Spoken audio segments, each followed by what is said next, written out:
tinggal sama Indra yang bernama Dayang Senandung.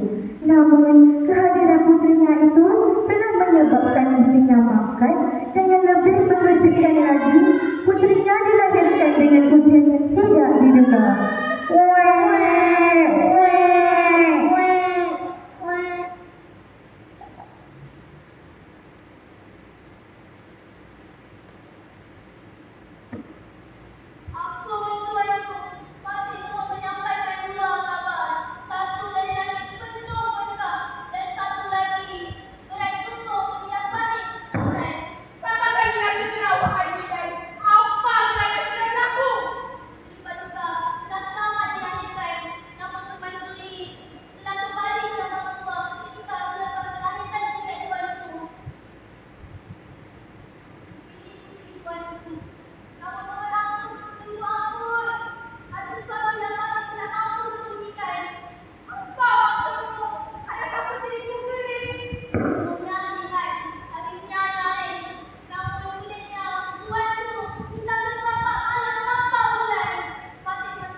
Maka jelaslah bahwa sumpahan itu bukan kerja iblis, tetapi doa dari hati yang teraniaya.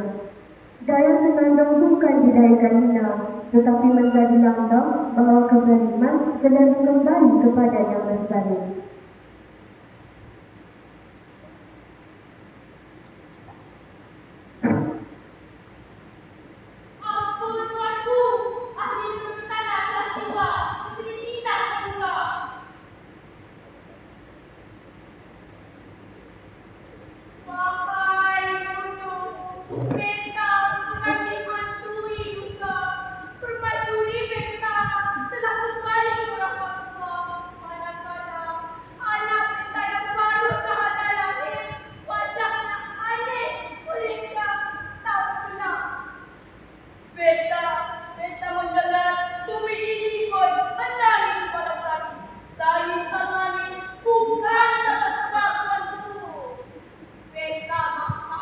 Apakah ini pun tanda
maka jelaslah bahawa sumpahan itu bukan kerja iblis, tetapi doa dari hati yang teraniaya.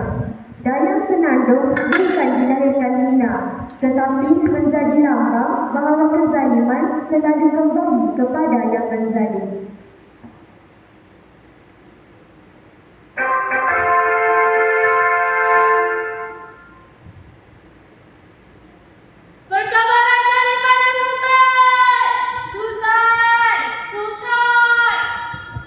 Satu demi satu hinaan dan celaan yang diterima tuanku, sehinggakan Wahai rakyat Beta sekalian, Beta berdiri di sini bukan lagi sebagai raja yang angka, tetapi sebagai seorang ayah yang sedang terluka dan sedang mencari jalan untuk menyelamatkan anak Beta. Ananda ini walau dilahirkan dengan takdir luar biasa, Beta tidak sanggup melihat darah daging Beta sendiri dicela dan dihina dalam dinding istana ini. Jadi, Beta memilih untuk pergi. Ayahanda, jangan pergi. Tahta ini masih milik Ayahanda.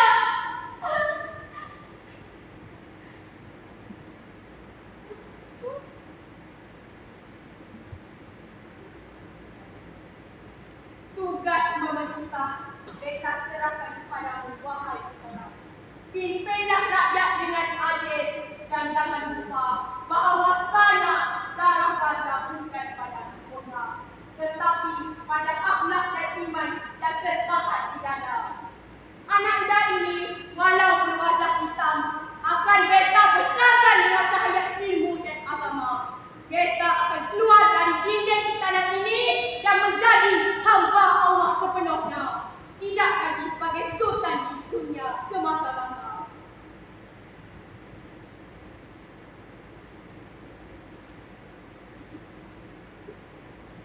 maka berangkatlah seorang raja melepaskan tahta demi anak yang dilihat dunia sebagai air. Di luar istana, baginda hidup sebagai manusia biasa yang bergelar ketua agama Islam dan mendidik Dayang Senandung dengan cahaya dan iman. Selepas meninggalkan istana, tuanku tidak hidup mewah.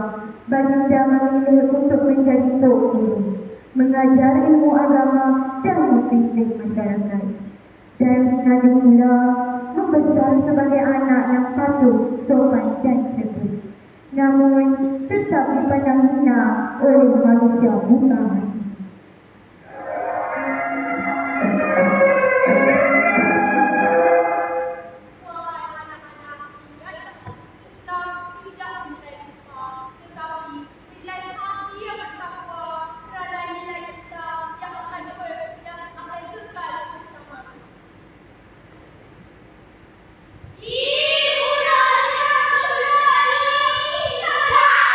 Apa yang bisa disini? Nama kata-kata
Demi mendekati cinta hati, seorang sultan melepaskan jubah kebesaran dan menyaruh kain hitam sang penjajah kitab. Tanpa tahta, tanpa nama, dia menghadap seorang bapa demi restu, bukan sebagai raja, tetapi sebagai manusia biasa. Assalamualaikum, Tuk Guru. Saya penjaga kitab dari negeri seberang. Saya dengar mensuka kitab-kitab di Padang Tafsir. Waalaikumsalam. Kitab memang menurut saya. Apa yang kita bawa ya? Ini kitab yang ada di saya buat nama dari Masar. Wah, kamu ini bukan sembarangan orang. Orang muda sekarang jarang tak menjaga diri. Apa yang kamu sebenarnya datang ke dunia? Saya itu. Dan kalau menyesal, saya juga ingin cari masalah hidup. Wah, dia yang besar juga ya. Siapa yang memberikan itu? Jika buat menyesal, saya ingin menanam anak ini.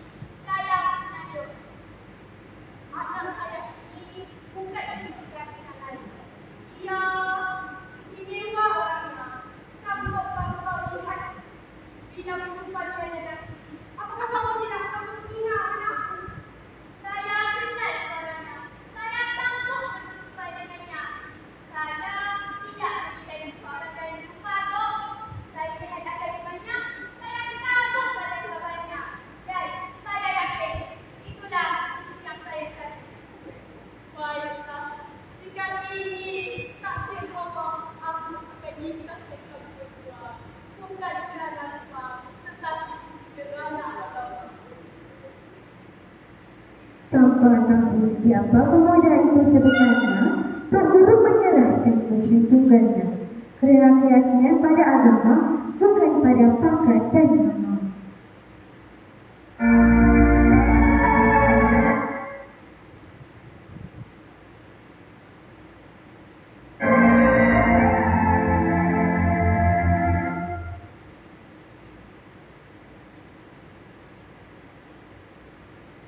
Dengan mas kawin, sekalian kita, aku akan mencapai engkau dalam skala Arasyid Ismail dengan daya itu. Apakah engkau terima? Aku terima ini banyak. Dalam senandung mimpi wanita dengan mas kawin tersebut kerana Allah Ta'ala. Alhamdulillah.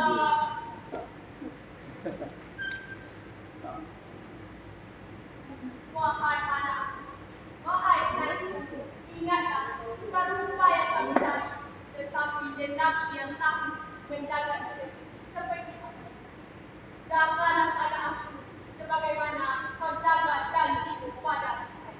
Saya berjanji, jadi saya masih bernyawa dan berkenan suami pada Dayang.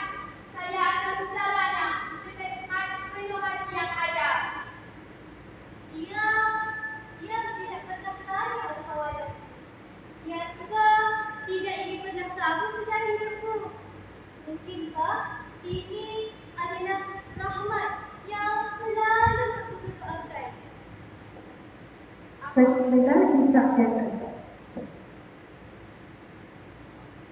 Setelah Ishak dan kabul di kampung terpencil, Dayang Senandung dibawa ke sebuah rumah yang luar biasa indah.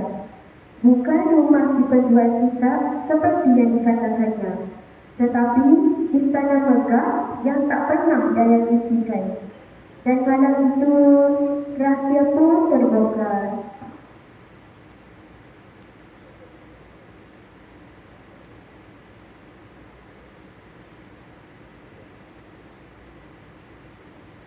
Wah, tempat ini seperti di istana. Apakah dia menipuku atau aku yang sedang bermimpi?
Ketika kita berjalan keluar kota, yang tinggal hanyalah ujian yang tanpa suara dan seorang istri yang seret meja, yang dihina setiap hari kerana hanya mahu kerja.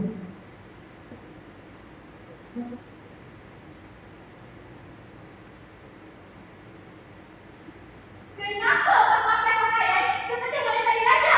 Lepaskan itu! Kau tidak layak berpakaian seperti diriku! Apa kata saya, Bunda? Saya hanya mengikut apa yang diberitahu oleh istana. Daya!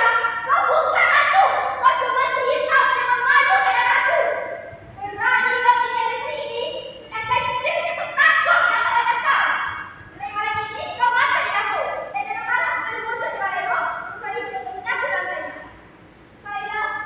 Kalau inilah harga yang harus saya bayar untuk tetap bersama suami saya rela kerana Allah tahu siapa saya. Allah tidak akan ubah wajah kau dan manusia semua tak akan pernah ubah pandangan pada kau.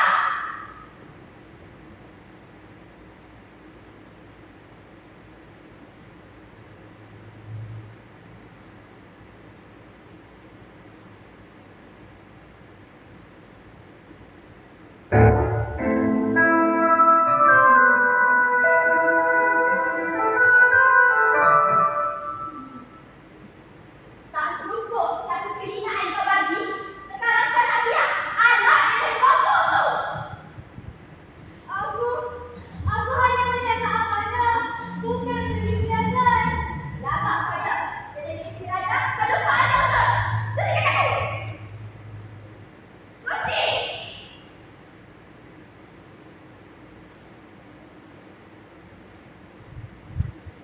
Apa yang kau berlaku? Istana, ini bukan yang akan disangkakan. Kita tidak mampu dan saya. Kita tidak mampu mensimpan semua luka ini. Ibu, inikah layanan ibu terhadap istri kau? Anak dan istri itu belum tentu adalah kau. Sayang, betulkah ini? Kita tak mampu sayang. Kita cinta dan suamiku. Tapi setiap hari kita dihina. Kita lemah dengan saya indah. Tapi hati manusia adalah hitam. Engkau yang bukan di rumah ini. Baiklah. Beta akan pergi kerana rahim ini bukan untuk dicerca, tapi untuk melahirkan kalian yang akan tahu betapa ibunya rendah dirinya. Sayang, jangan mendengar apa lepaskan dia nak. Dia tidak tahu. Dia bukan untuk kamu. Seribu kenyataan nak. Dia bukan untuk kamu. Hari semakin gelap dan langit saling menyambar antara satu sama lain.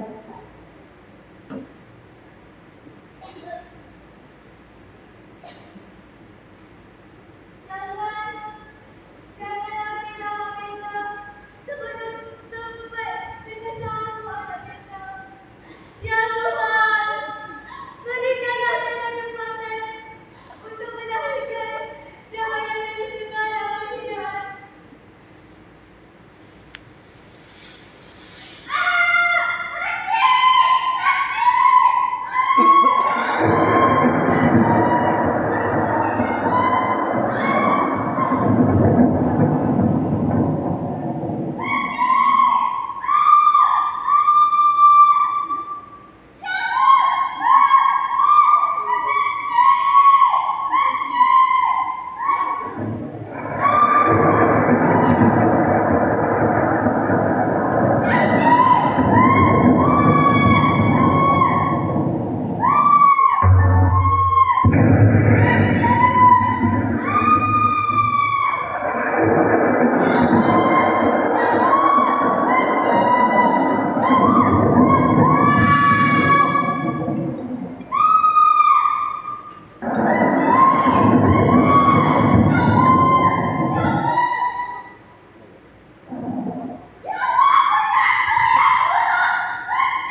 duka yang dalam tidak menghapuskan langkah.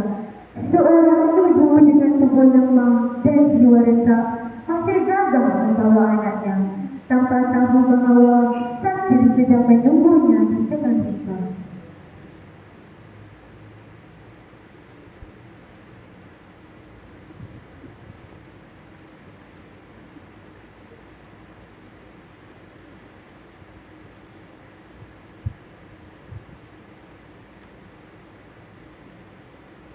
Maafkan mereka, wahai benda melihat, kau melihat.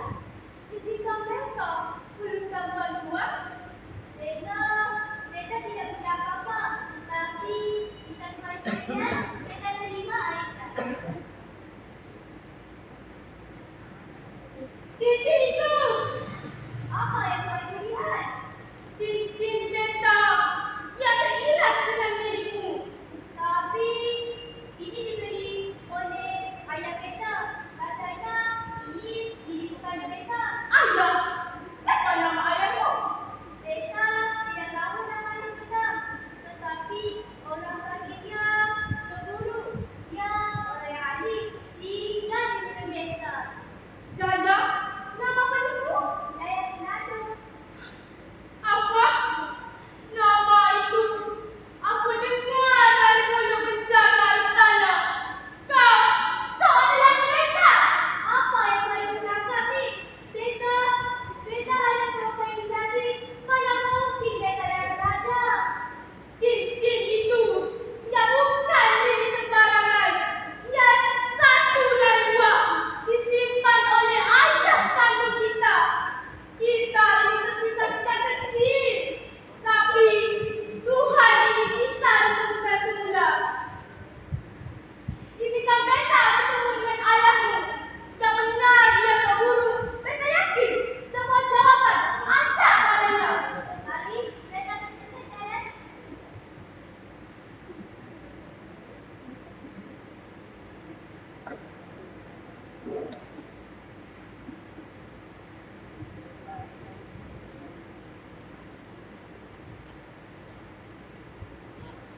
Assalamualaikum. Waalaikumsalam Daya. Daya ayahnya. Ya Allah, kembalinya. Anak-anak akan setiap malam. Beta pulang dengan beta. Tapi beta pulang bukan sebagai isteri.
Mereka tiba di istana permaisuri.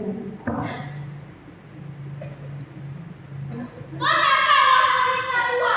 Wah! Apa yang kau maksudkan? Siapa kau bergerak? Wah! Tidak perlu banyak bicara.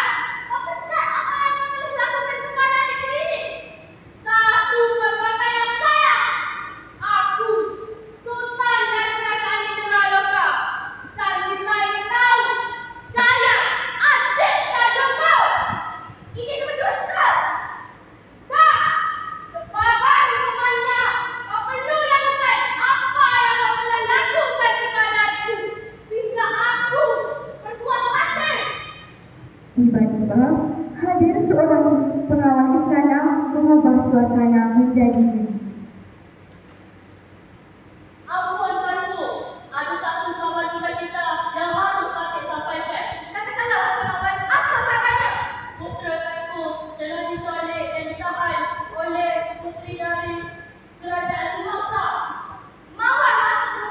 Betul. Bukankah itu bekas tunangan putraku?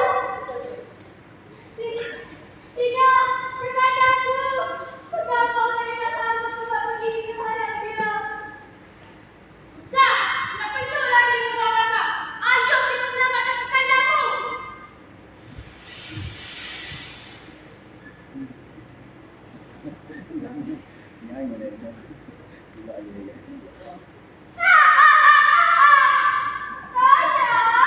Saya pikir akan benar-benar dari pikiranmu. Tidak akan. Sekarang saya menjadi bahwa sudah saja. Oi, Mama! Sudah. Apa yang kamu di sini?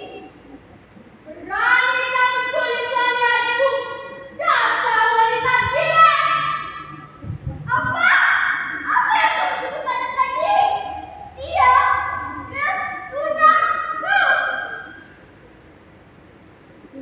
Karena bagaimana dia bisa dirimu?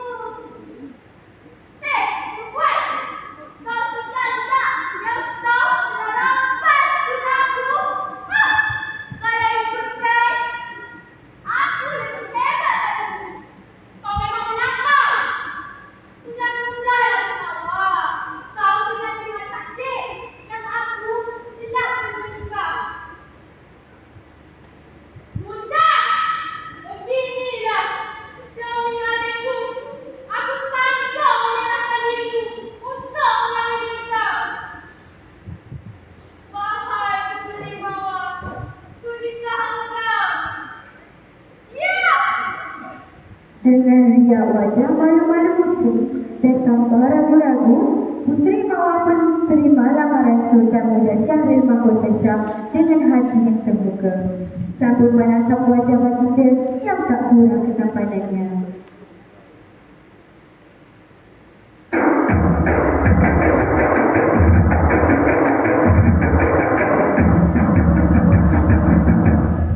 Akhirnya, Puteri Mawar telah sah bergelar isteri kepada Sultan Muda Syahril Mahkota Shah, abang kepada Dayang dan anak kepada Tok Guru. Ketiga-tiga kerajaan ini telah menjalinkan perhubungan keluarga yang erat dan melengkapi antara satu sama lain.